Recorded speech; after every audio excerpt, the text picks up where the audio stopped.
Well, hello there. How is everyone? I hope you are all well. What a day yesterday. What a day. Very, very busy yesterday messing about with stuff. So I only actually got one video done. So that was one of one. And I did have to cancel last night's live. I'm going to reschedule it.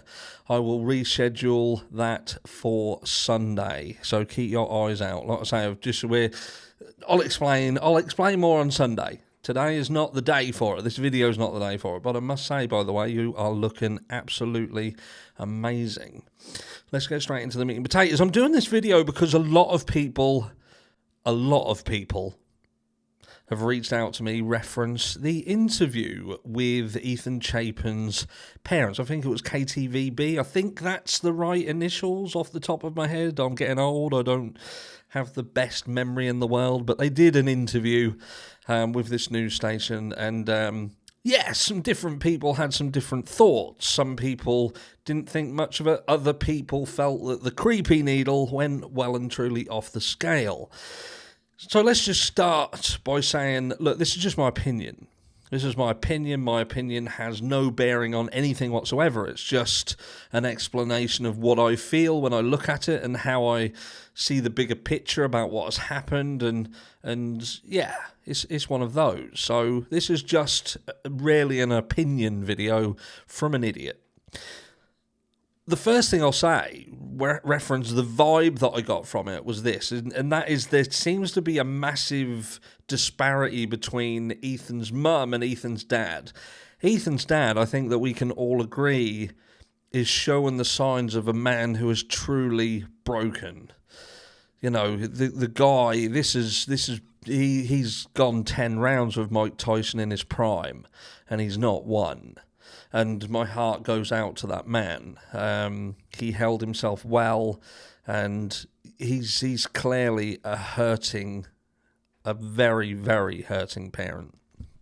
Now, he has also got the other children to think of, however, so that strength, that resilience to what's happened, it does at times shine through, but the overall feeling, again, I just feel that this is beating him up.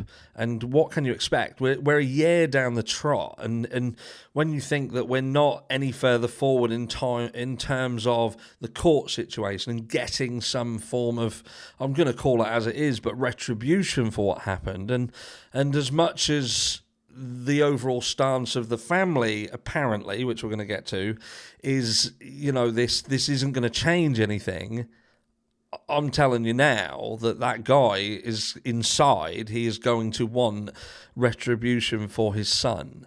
And maybe he is just feeling the need or the pressure to hide it. Where does that pressure come from? Something else we're going to touch on. But we go back to the mum, because the mum is the most vocal of the parents. She is the voice piece. And she said some things that both shown that, let's start by this premise to start with, and that is that there is no specific way for a parent to behave when they've lost a child. There's no rule book. There's no right. There is no wrong. And I think even if she was acting batshit crazy, which some people have said that she clearly is, could you blame her? Could you blame her if she did? Because I can't think of anything worse.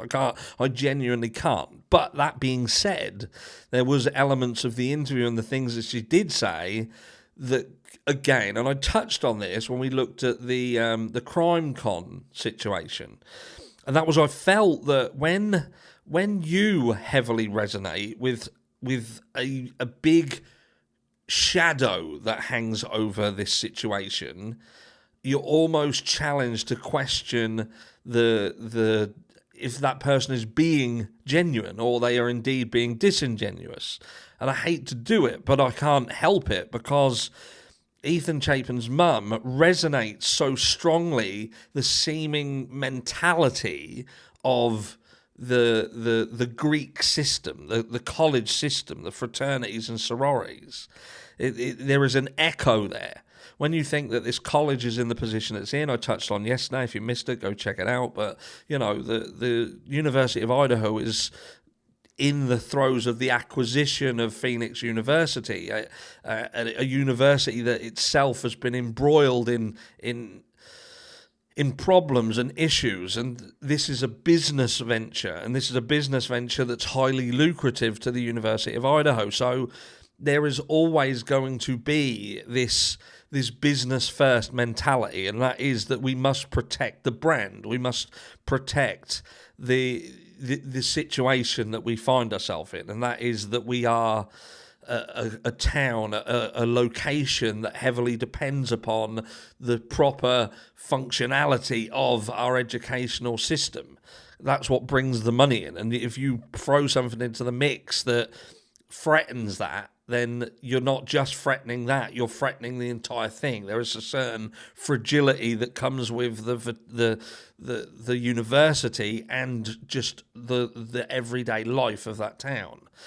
And I just find it incredibly interesting that Ethan's mum so heavily resonates that mentality. And that is almost like, it gave me visions of Braveheart, you know, Mel Gibson, you'll take my life, but you'll not take my freedom, sort of thing. And that was almost like what you get from her. You know, this has happened, but there's nothing that we can do. She literally said, it is what it is. And I thought, it is what it is.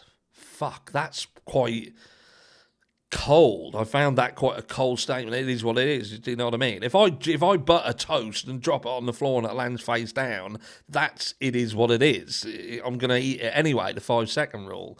But when your child is brutally murdered, is that really a time and a place to say it is what it is? I found that quite bizarre.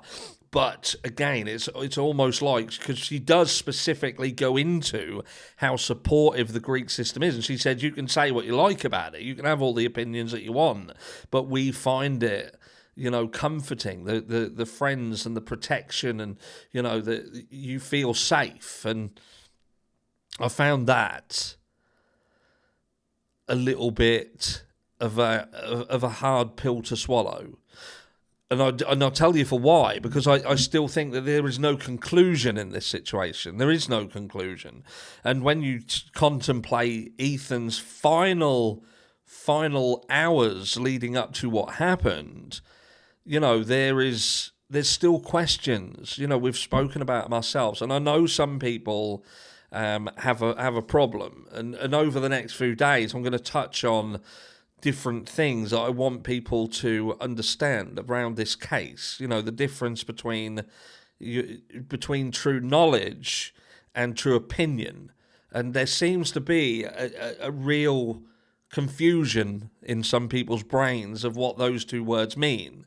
You know, and we're going to touch on that later. But this is about this interview. And I felt that she'd also almost made a bit of a dig at Steve Gonsalves. She'd spoken and said that, you know, we'll talk about our child, but we think that it's, you know, we're not going to talk about others. And I think that she was probably referencing the fact that people have said, why hasn't she spoken of Ethan and Xana? And in this interview, she did. She very nicely put in there that, you know, Ethan and Xana were very good together. You know, they had a very similar mentality and mindset, and they just were very, very good together. And it was nice to hear them actually talk about these two as a couple, and to show support of that relationship. So in summary, I found that it was a true heartfelt interview. There's clearly a disparity between mum and dad. Mum seems to be moving forward, pushing the train on, and of that Braveheart mentality that I said. And again, it's whether that is truly genuine and she is pushing through because that is truly how she is and she wants to be that way, or whether this support network in the background is influencing her decision to give that persona to everybody.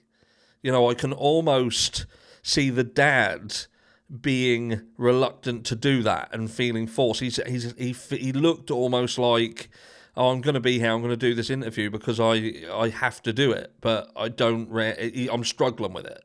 There was just something disjointed between this two, and maybe it was purely the disparity between the clear sadness and broken, just the way in which this guy looks so broken, and the opposite end of the spectrum, the laughing, the joking, and again, there is no rule book, so I'm not saying that there is anything wrong, but it just makes you question. It just makes you question whether this mum is truly giving a reflection of how she feels in her heart, or whether this is, I hate to say it, but almost like part of a business deal. We get to stick with the fraternity and the sorority for Ethan's triplets. His brother and his sister get to remain. Maisie and Hunter, they get to stay in here and be hugged by this system, and hopefully everything will be all right. But in order for that to happen, I have to make it look like there's nothing to see here. I'm okay with everything. And despite the thoughts that we know are out there, which has obviously been a conversation, they obviously know that they exist. Now, whether that be because the college has had a discussion with them, or whether they themselves are keeping an eye on the content and the things that are being said about these places, which again I find odd, because if she is truly moving on and she doesn't care, they're not going to the trial, they don't see that it's going to change anything. So surely then that would almost be paired with, I don't want to get involved with looking at the content that's out there. I don't want to see what's being said. I don't care. This is not going to break our family, and I'm not going to be involved in this online system. This detachment is going to be complete detachment from what is happening. But the fact that she specifically, as part of this interview, almost stood up and acknowledged the negativity towards it and to defend it, again, it just added to that feeling of, are you truly being genuine?